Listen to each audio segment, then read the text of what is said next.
kembali dengan saya Nur Eka Susilawati, guru biologi SMA 1 Cicalengka. Oke, kita lanjutkan materi hari ini masih pada materi yang sama, yaitu ekologi. Untuk hari ini kita akan mempelajari mengenai komponen abiotik dan komponen biotik penyusun ekosistem. Kita mulai, yang pertama adalah komponen abiotik. Kita harus tahu dulu ekosistem. Ekosistem itu disusun oleh dua faktor. Yang pertama adalah faktor abiotik dan yang kedua adalah faktor biotik. Faktor abiotik berdasar pada dua suku kata, yaitu a dan biotik. A itu menandakan tidak, sedangkan biotik menandakan hidup. Berarti faktor abiotik adalah faktor yang tidak hidup, sedangkan faktor biotik berasal dari satu kata, yaitu hidup. Jadi faktor biotik itu adalah faktor hidup dalam ekosistem.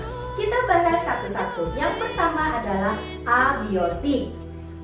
Abiotik adalah komponen fisik dan kimiawi yang terdapat pada suatu ekosistem sebagai habitat dari ekosistem itu sendiri.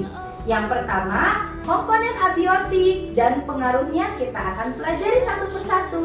Ada air, cahaya matahari, iklim, tanah, kelembaban, dan suhu. Yang pertama adalah air. Air mengandung berbagai jenis unsur dan senyawa. Air dapat berubah wujud menjadi uap cairan, es jika dipadatkan, tergantung pada kondisi lingkungan. Selanjutnya, yang kedua adalah udara.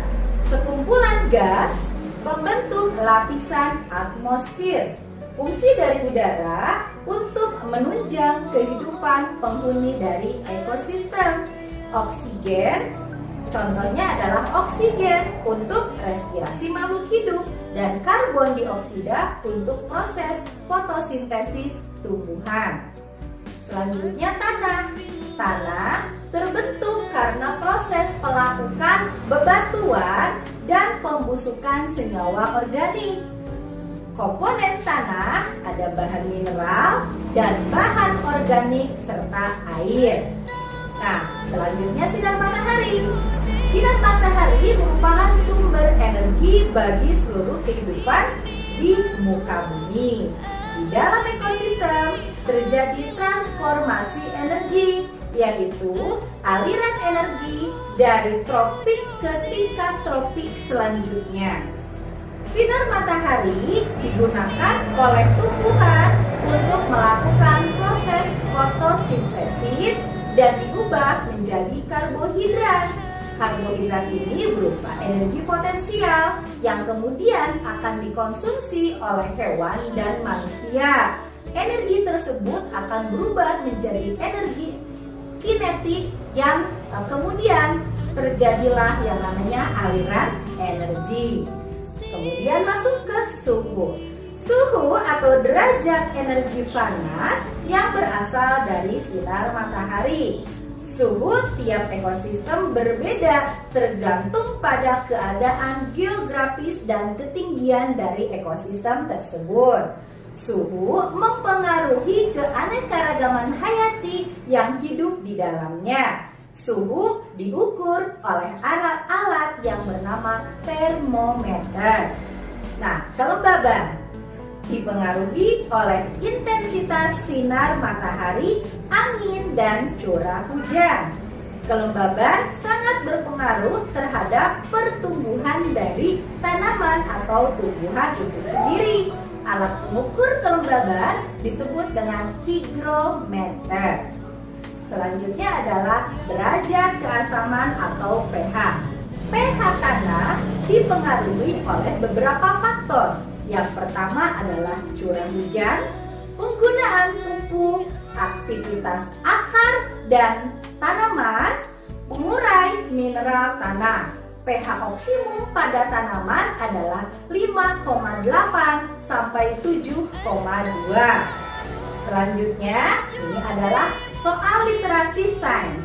Bisa kalian lihat pada gambar Di situ ada penampakan suatu ekosistem. Sebutkan faktor abiotik yang terdapat pada gambar ekosistem tersebut, serta jelaskan pengaruh faktor abiotik tersebut terhadap ekosistem di samping. Nah, sekarang kita masuk ke faktor biotik setelah kita mempelajari faktor abiotik. Faktor biotik pertama penyusun ekosistem adalah, nah, lihat di sini. Sebelum Ibu jelaskan satu persatu tentang faktor biotik, kamu bisa lihat ada gambar pada layar. Di situ ada sebuah ekosistem. Sebutkan makhluk hidup yang ada di gambar yang muncul di layar tersebut. Sekarang perhatikan, kita susun bersama-sama. Yang pertama ada serangga atau insekta. Kedua ada gambar kanguru, ada kepiting, berbagai macam alga, pohon, rumput, protozoa, ada bakteri tentunya, ada plankton, ada ikan, jamur, semak, katak, bahkan ada bunga teratai di dalamnya. Nah, sekarang baru kita masuk ke faktor biotik. Ada dua komponen yang termasuk dalam faktor biotik. Yang pertama adalah komponen autotrof dan yang kedua adalah komponen heterotrof. Saya jelaskan satu-satu, kita pelajari keduanya. Oke, kita mulai. Yang pertama adalah komponen autotrof, disebut juga sebagai produsen, yaitu makhluk hidup yang mampu mengubah bahan anorganik menjadi bahan organik. Organisme uniseluler dan multiseluler yang dapat membuat makanan sendiri disebut dengan hewan atau makhluk hidup autotrof, yang terdiri dari auto adalah sendiri, trof adalah nutrisi. Jadi makhluk hidup yang bisa membuat nutrisi secara pribadi atau sendiri.